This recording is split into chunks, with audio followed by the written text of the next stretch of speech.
चतुर्दशी पूर्णिमा की,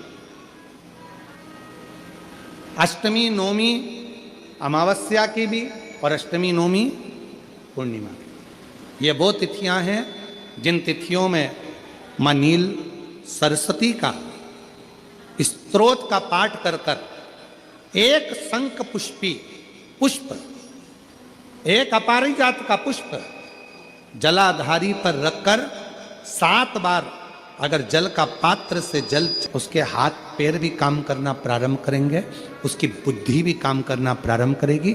जो वो पलंग पर पड़े पड़े राल टपकाता रहता है, उसको लोग कहते हैं कि 18 साल का हो गया और दिमाग केवल 10 साल का है, 5 साल का है, उसमें धीरे धीरे बुद्धि प्रबल होना प्रारंभ हो जाएगी और वो भी एक दिन कार्य करना प्रारंभ कर देगा।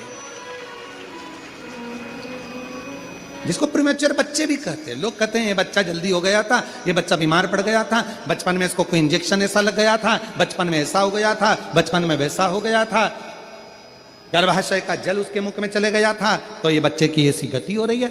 उस बच्चे के लिए अगर आपके आसपास के क्षेत्र में भी कोई बच्चा ऐसा है तो उसको मां नील सरस्वती का स्मरण जरूर कराएं। और अगर आप लोगों के पास में मां नील सरस्वती का स्तोत्र का पाठ ना मिले तो प्रयास करिएगा, मोबाइल पर सर्च कर कर मां नील सरस्वती का स्तोत्र भी निकाल सकते हो। बाजार में से गीता प्रेस गोरखपुर की किताब में भी ला सकते हो, पढ़ भी सकते हो, घर में उसका स्तोत्र का पाठ भी कर सकते हो। मां नील सरस्वती स्तोत्र का स्मरण और बड़े भाव के साथ करें स्मरण। और कोई कोई माताएं कह देती हैं, कोई बच्चा कह देता है मम्मी मुझे याद नहीं होता, याद करता हूं परीक्षा हॉल में जाकर भूल जाता हूं, मैं कुछ पढ़ता हूं बाद में जाके भूल जाता हूं, स्मरण में नहीं रहता। तो उनसे भी निवेदन है, आप मां नील पाठ नहीं पढ़ सकते, स्तोत्र नहीं कर सकते, संस्कृत में नहीं पढ़ सकते, तो मां नील सरस्वती के नाम से अष्टमी नौमी और चतुर्दशी के दिन एक शंख पुष्पी पुष्प को, नीला कलर का जो फूल होता है बेल में लगा होता है, जो शिव जी को अति प्रिय होता है, उस पुष्प को आप जलाधारी पर रख दीजिए। जलाधारी जानते हो ना सब लोग, शिवलिंग पर नहीं, जलाधारी पर रख दीजिए और जल चढ़ाना 7 बार प्रारंभ करिए। बाबा देव अधिदेव महादेव आपको याददाश्तता में प्रवर करेगा। परीक्षा हॉल में जितना तुम याद कर कर गए हो, अच्छी मेहनत कर कर गए हो, तो भूलोगे नहीं, तुम्हारी बुद्धि तीव्र होती चली जाएगी, प्रबल होती चली।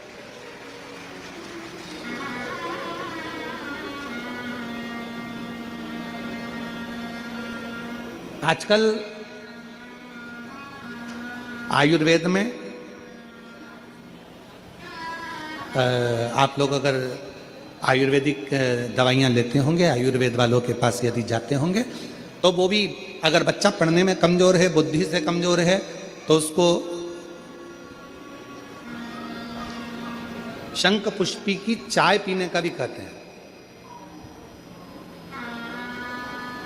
बाजार में आती होगी शायद, भैया कह रहे हैं कि बाजार में वो चाय भी मिलती है, नीली चाय। महाराज याददाश्ता के लिए, उसको प्रबर करने के लिए लोग शिव कथा कर रही है। कौन सी सरस्वती? जम के बोलो, जम के जरा, पूरा तो नाम बोलो, मां नील सरस्वती। तुमने डायरेक्ट कह दिया नील सरस्वती। मां कौन लगाएगा? मां है ना अपनी, तो उसका संबोधन पूरा होना चाहिए। कौन सी सरस्वती? मां नील सरस्वती का स्मरण सुख देता, आनंद देता, स्मरण सुख देता। और हम तो यहां तक कहेंगे अपने अपने घर में अगर हो सके तो ये शंख पुष्पी का एक पौधा लगा लो। उसका एक स्वरूप है, उसको जाना, उसको पहचानना सरल नहीं है। जो हनुमान को जाना गया, जो शिव को जाना गया, उसकी जिंदगी सार्थक हो गई। जैसे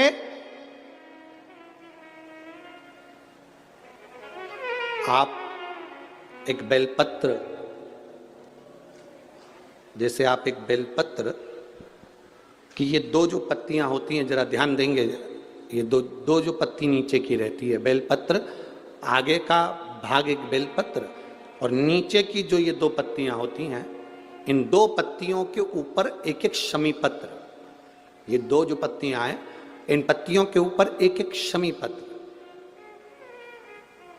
और लाल चंदन, ये रखकर कितना भी रोगीला व्यक्ति हो, रोग से ग्रसित व्यक्ति हो, जिंदगी में कितना ही दुख पड़ रहा हो, बेलपत्र की ये दोनों पत्ती जिसके ऊपर शमी पत्र रखकर, लाल चंदन रखकर श्री हनुमान जी महाराज और हनुमान जी महाराज के तीसरे नंबर के भाई श्री गतिमान जी। हनुमान जी कितने भाई हैं? 6। उसमें हनुमान, रतिमान, व्रतिमान, मतिमान, गतिमान, तो जो नीचे के क्रम में आते हैं श्री गतिमान जी, उन गतिमान जी हनुमान जी का नाम लेकर जो शिवलिंग के ऊपर समर्पित कर देता है, रोग का निवारण होता ही है, रोग मुक्ति होती ही। एक प्रयास करना, बहुत ज्यादा टेंशन हो, डिप्रेशन में हो,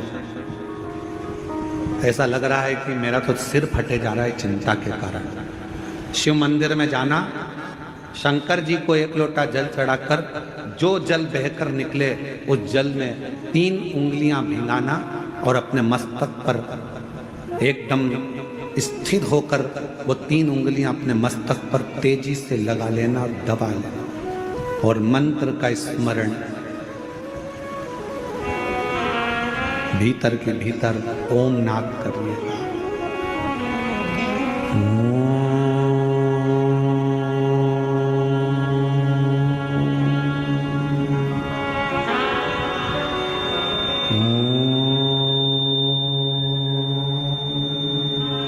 भीतर नाद।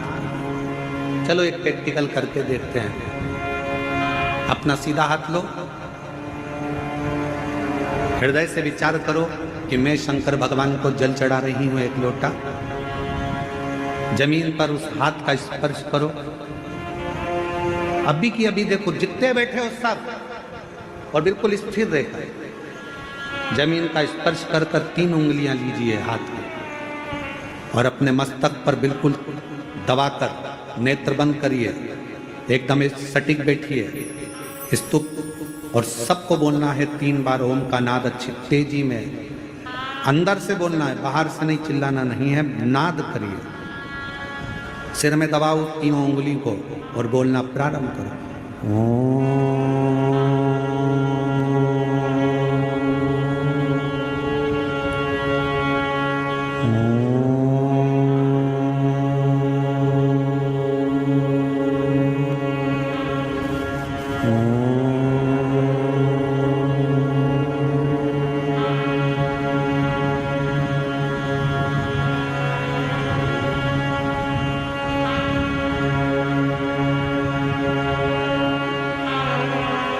अब अपने हाथ को हटाओ और आंखों को धीरे धीरे खोलो। आपको ऐसा महसूस होगा कि ऐसा लग रहा है कि मैंने 12 ज्योतिर्लिंग यहीं दर्शन कर लिए। एक क्षण में शिव का सात्विकता, शिवोहम शिवोहम शिवोहम, शिव मेरे भीतर और मैं शिव के भीतर हूँ, वो दर्शन।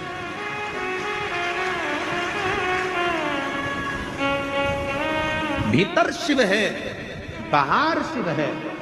सृष्टि में हर जहां डिप्रेशन आए, शिव को एक लोटा जल चढ़ाया, जल लिया और लगा लिया अपने सिर पर, 3 उंगलियां लगाकर बैठ गए। 2 क्षण के लिए 3 बार ओम का नाद करा, लंबे स्वर में, आंख नहीं खोलना। धीरे से जब उंगलियां पूरी हट जाए तब धीरे धीरे आंखों को खोलो।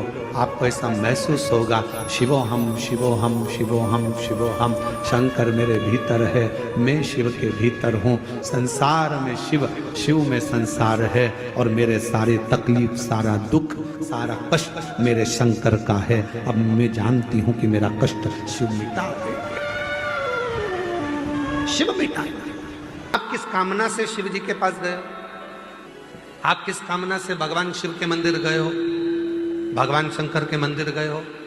शिव पुराण की कथा कहती है, भगवान शंकर का चरित्र कहता है कि शिव के मंदिर में जाकर भगवान शंकर को कुछ कहने की जरूरत ही नहीं पड़ती है। बस आप जो लोटा भरकर जल लेकर गए हो अपने घर से, वो जल जब आपने देव अधिदेव महादेव को समर्पित करा है, वो जल चढ़ते से ही, जल समर्पित करते से ही भगवान देव अधिदेव महादेव आपके मन की दशा को जान जाते हैं और कार्य। शिव के मंदिर में कुछ कहने की जरूरत नहीं पड़ी।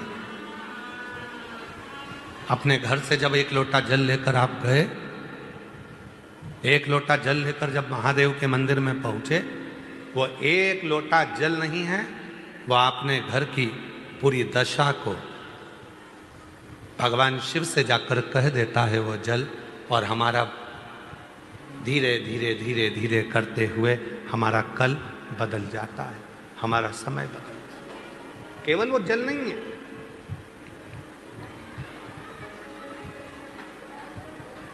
शिव से अपने मन की बात, भगवान शंकर से अपने हृदय की बात, शिव से अपने मन का भाव जब हम कहेंगे वो स्वीकार करेंगे। स्वीकार क्या तरीका है कहने का? माइक लगा के चिल्ला के कहोगे भोलेनाथ जी हम तुमसे बहुत प्रेम करते हैं?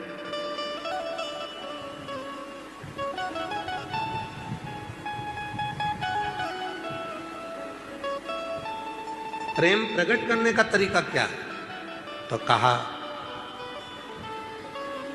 एक लोटा जल जब शिव जी को समर्पित करो, उस समय पर अपने भाव को शुद्ध रखो, निर्मल रखो, मन पवित्र रखो और शिव को चढ़ा दो। क्या चढ़ाना है?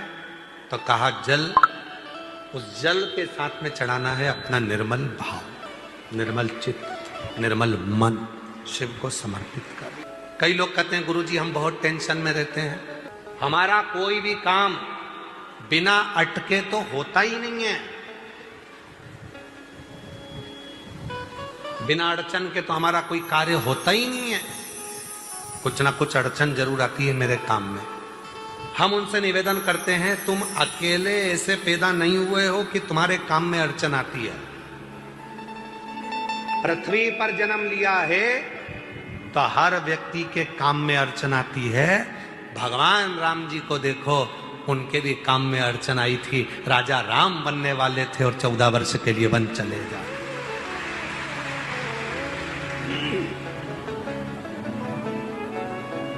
भगवान कृष्ण को देख लो, उनके भी काम में अड़चन आई, राम जी के काम में अड़चन आई। जो पृथ्वी पर जन्म लिए हो तो थोड़ा ना थोड़ा काम में तो अड़चन आई। और कहीं का महाराज तुमसे कह दे कि मैं ऐसा तुझे कर दूंगा, बस तू पहन लेना और तेरा काम हो जाएगा, कोई अड़चन तेरे पास नहीं आएगी, तो तुमसे अच्छे अच्छे महाराज तो भगवान राम जी के पास भी थे। राम जी ने एक से भी नहीं कहा कि मेरी अड़चन मिटा दो, क्योंकि भगवान को मालूम था ये कर्म के लेख में जो लिखा कर आया है उसको अपने अकेले को ही काटना पड़ेगा, कोई नहीं काट सकता।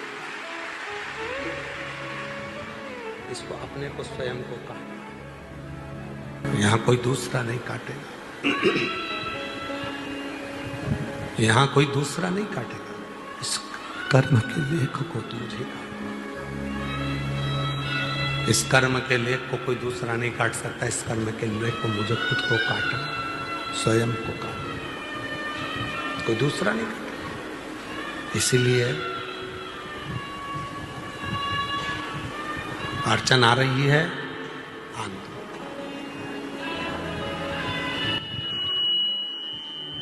कई लोग कहते हैं उसने मेरा बुरा कर दिया, करने।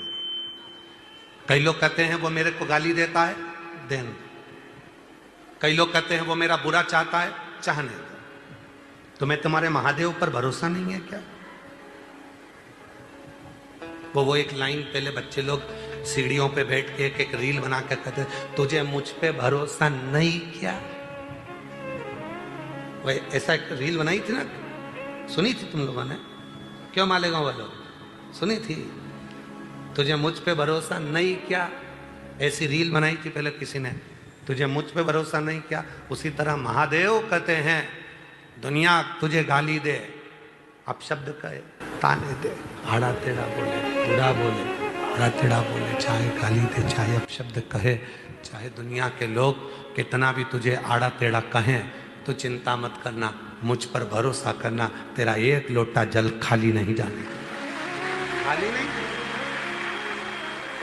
जैसे आपसे कहा था शिव जी के मंदिर में जल चढ़ाने जाओ तो लोटे को खाली लेकर नहीं आना चाहिए, बोला था कि नहीं बोला था?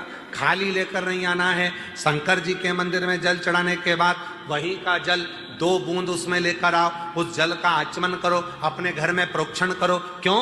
क्योंकि हम हरिद्वार नहीं जा सकते, हम बार बार काशी नहीं जा सकते, हम बार बार मथुरा वृंदावन नहीं जा सकते, हम बार बार अयोध्या नहीं जा सकते, हम बार बार ओमकारेश्वर नहीं जा सकते, हम बार बार उज्जैनी अवंतिकापुरी नहीं जा सकते, हम बार बार मानसरोवर नहीं जा सकते, हम बार बार कैलाश की यात्रा नहीं कर सकते, हम बार बार बद्री केदार नहीं जा सकते, हम बार बार पशुपति नाथ नहीं जा सकते। तो क्या हुआ, हम कहीं नहीं जा सकते, पर अपने घर के पास के शंकर के मंदिर तो जा सकते हैं। जब हम मंदिर में जल चढ़ाएंगे, वो जल जब चढ़कर आएगा तो जितनी संसार की नदियां हैं, जितनी पवित्र नदियां हैं, जितने कुंड हैं, जितनी बावड़ी है, जितने सरोवर हैं, जैसे ही शिव पर जल चढ़ा वो सारा जल पवित्र नदियों का जल बन जाएगा और वो जल हम लेकर आएंगे। तो हमें रोज काशी, अवंतिकापुरी, उज्जैनी, ओमकारेश्वर, हरिद्वार, प्रयाग सबके स्नान का फल 1 सेकंड में मिल जाएगा। शंकर के चढ़े हुए जल को लिया, अपने ऊपर प्रोक्षण किया, बस तुमने हरिद्वार, प्रयाग, काशी, अयोध्या, सरयू, गंगा, यमुना, कावेरी, मंदाकिनी सब 1 सेकंड में नहा ली, 1 सेकंड में।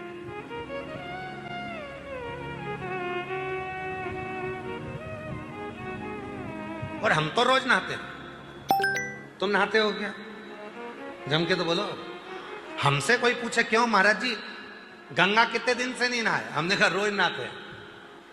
यमुना रोज नहाते, सरयू रोज नहाते, कावेरी रोज नहाते, मंदाकिनी रोज नहाते, क्षिप्रा रोज नहाते, नर्मदा रोज नहाते। प्रतिदिन शिव पे जल चढ़ा, जल को लाए, प्रोक्षण किया, बस स्नान 1 सेकंड में हो गया। गंगा, यमुना, सरयू, सरस्वती, कावेरी, मंदाकिनी सब। कहाँ से लाऊं गंगा, कहाँ से लाऊं यमुना, कहाँ से लाऊं गंगा, कहाँ से लाऊं यमुना, कहाँ से लाऊं सरयू अपार पड़ी रे, कहाँ से लाऊं सरयू अपार पड़ी रे। और भोले तेरी सेवा हमसे ना बनी रे। कहाँ गंगा जाऊंगा, कहाँ यमुना जाऊंगा, कहाँ कावेरी जाऊंगा, कहाँ सरयू जाऊंगा। इससे अच्छा है अपने मटके का 1 लोटा जल भरकर शंकर के मंदिर जाऊंगा, जल चढ़ाऊंगा, उसी जल को आचमन करूंगा, प्रोक्षण करूंगा, सारा जल मुझे वहीं की वहीं प्राप्त हो जाएगा, सारा जल।